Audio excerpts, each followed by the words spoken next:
خون کې نیوکه پرې وکړه او د دویم ځل چاپ امر یې ورته وکړ. خون کې راته وویل چې واکه سیمینارونه در سره راواخله او ما سره راځه.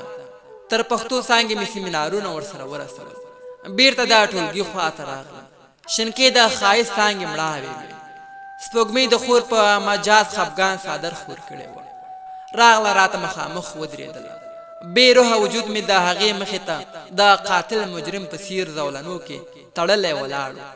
شنکې خپل چاپ شوی سیمینار زما مخ ته ونیو چې دا در واخله. زما په تړلې خوله کې داسې ژبه نه وه چې شنکې ته مې انکار پرې کړی و. چاپ انځور چې سره تاو کړی و ترې وامېخیست. شنکې په یو نیازبین او د یوې بدماشې کرکټرې په څیر راته وویل دا انځور به دا ځل ته راته چاپ کوي نو به پکې نه کوي. لاجوردي سترګې راباندې رابرګې کړې. زما په بېوسه فطرتي خیال د ناز په ژبه د غضب قدمونه کېښودل. له ټولګي په وتو شوه. د تګ په وخت کې مخ راواړو. دا خبره یې وکړه چې سبا ته چاپ شوی غواړم که نه نو بیا به ګیله نه کوي. حق پک ودرېدلو.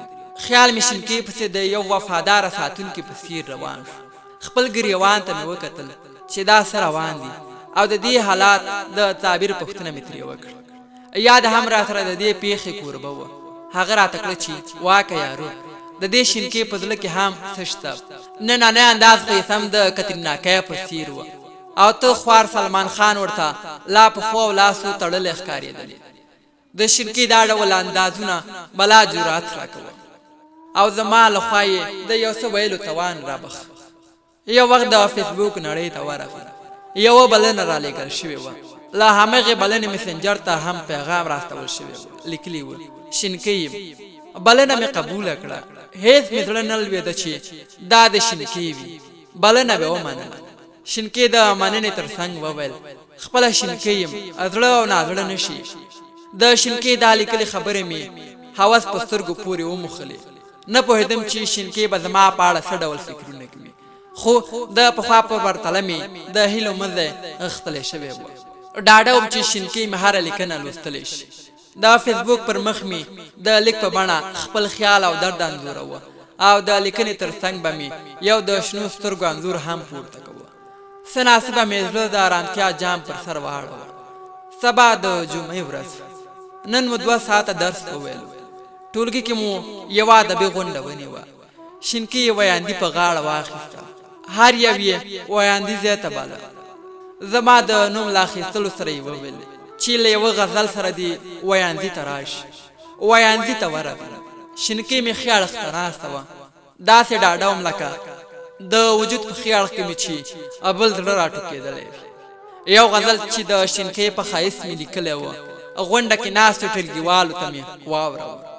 ټولګیوالو هم د لاسونو په پړکا سره تر خپلې څوکۍ بدرګه کړه. غونډه پای ته ورسېدله. شنکې او پاتو بیا یوه او بله له لاسو ونیوله. زما د ارمان په څلي د بېلتون غوبلې پیل کړې. شنکې رانه لکه له نوک څخه چې ورۍ بېله شي بېله شوه. د خیال په اوږو مې الهام لکه یو سلیکه راتېر شو او دغه بیت یې راته د شنکې په بېلتون کې ډالۍ کړې چې بیا مې سترګې ستا په سترګو لګي بس تر هغو دې په پاک رب سپارمه. بیت مې له یو انځور سره چې د شنو سترګو لرونکی و پورته کړ. مازدیګر لمر پرېوتی و. موبایل مې جیب کې په تړنګېدو شو. نمبر مې ونه پېژانده. ځواب په تڼۍ مې ګوتې ته زور ورکړ. خبرې مې ورسره پیل کړې. ویلې شنکې یم واکه څنګه یې. حیران شو. پوښتنه را سره پیدا شوه چې شنکې او په دې وخت کې ما ته زنګ وهل. شنکې راته کړه چې واکه داسې روان دي ته ولې داسې کوې. څه چې دې په زړه کې دي همدا اوس یې راته ووایه. حق حیران شو. ورته ومې ویل شنکې ته په هوښ یې. هغې وویل هو په هوښ یم. ورته ومې ویل چې په هوښ یې نو څه دې اورېدلي. په دې ګونګو خبرو دې نه پوهېږم.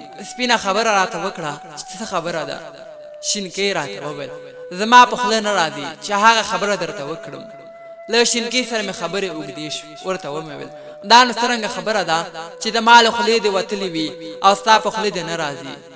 هغه خبره یې بیا راته وکړه چې واکه په زړه کې دې چې څه دي هر څه چې دي هغه راته ووایه. هېڅ مې جرات ونه شو چې د زړه تړلې غوټې مې ورته وسپړل.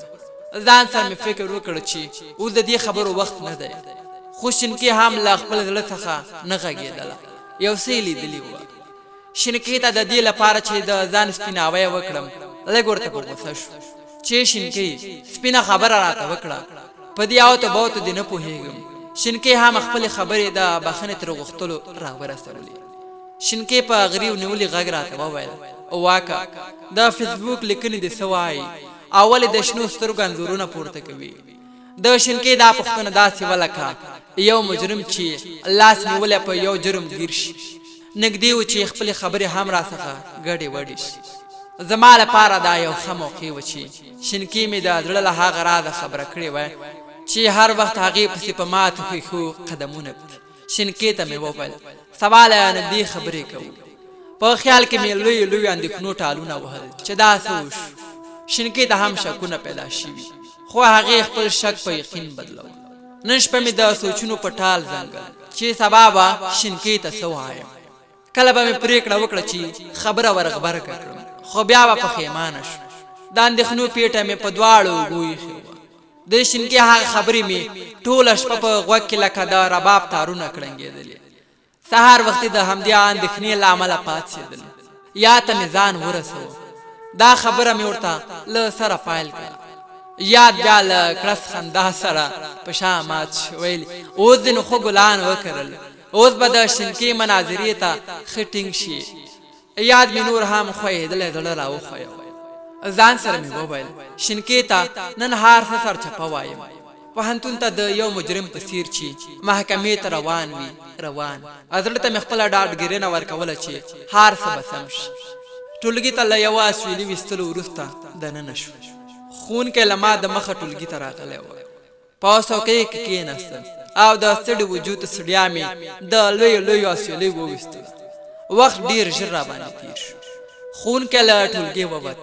ډېر ټولګیوال مو هم د ساعتېرۍ لپاره بهار ووت. له خپله ځایه پاڅېدم. غوښتل مې چې زه هم بهار لاړ شم. پاتلو شاوخوا نه غږ راباندې وکړ چې واکه لږ صبر. د پښو غړي مې یو دم کار پرېښود. زړه د تنابونو غوټۍ مې په سستېدو شوې.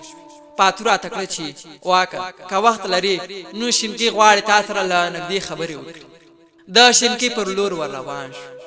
شینکي یوه څوکۍ د خپلې څوکۍ مخ ته کېښودله. ور نږدې شي. هغې راته وویل چې واکه دلته کښېنه. له وجود مې پخوا روح وتلی و. په خوله کې مې سک لاړې نه وې. شینکي غبرګې شنې سترګې د ما په سترګو کې خښې کړې. سترګو یې راته سترګو ته خبرې پیل کړې.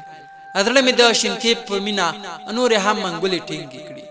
کتل یې راته بل ډول و، لکه شینکي چې په زوره زما زړه زما له سینې ویسته.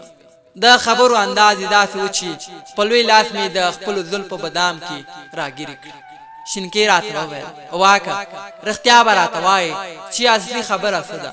که کومه خبره دې په زړه کې لرې نو اوس یې راته ووایه.